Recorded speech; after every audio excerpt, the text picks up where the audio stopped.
Ito guys, yan, ito po yung continuation ng ano natin. Ayan po yung drone tsaka yung controller natin guys. In-on natin, wait lang natin ha. And guys, ang tutorial natin ngayon is yung actual na function ng controller natin. Yun guys, simulan natin. Diba ganun ano, ganun. Tapos yun, nakalagay na yung complete. Check natin ulit. Check na rin natin yung drone natin, tapos na yung drone. Tapos ulitin natin. Yan. Yan guys. Ano na yan? Tawag nito. Naka-on na yan. Yan o. Forward. Forward yan. Tapos pabalikin natin. Dito. Balik. Ayan. Bumabalik yan. Tapuntahin natin sa may bandang kaliwa. Pag ganun lang. Pag ganun. Yan o. Kaya forward natin. Sa kaliwa yan. Uy, bangga. Nandun na yung drone natin. Ibalik natin sa pagkanan. Mapunta dito. Di ba? Balik siya. Ito, di ba ito yung ano? Ikot lang yan siya. Ikot yan siya, di ba? Kita mo yan sa ano? Umiikot na yung drone natin.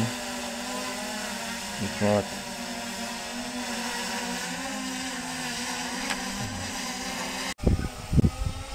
Kasi ito baba lang, ito baba oh. Kita mo bumaba din yung drone natin oh.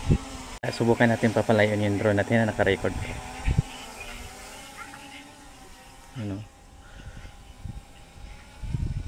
Ganun lang yun oh.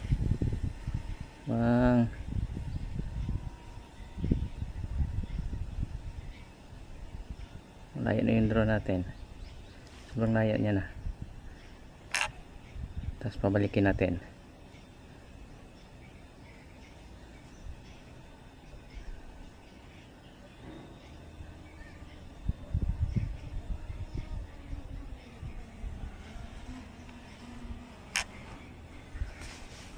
Lumagpas na ata guys.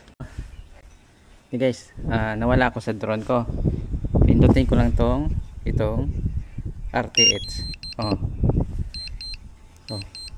Yung drone natin kung saan lang yung babalik.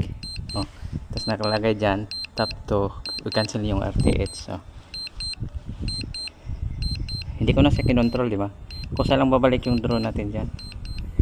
Kung saan lang babalik yung drone natin. Bumaba na siya. Ito yung gamit sa H, yung return to home. Baba lang yan. Di ba? Ayan ang drone natin Basta talaga siyang babalik. Kaya maganda yung yung drone mo na may return to home. Okay, yun lang guys. Thank you.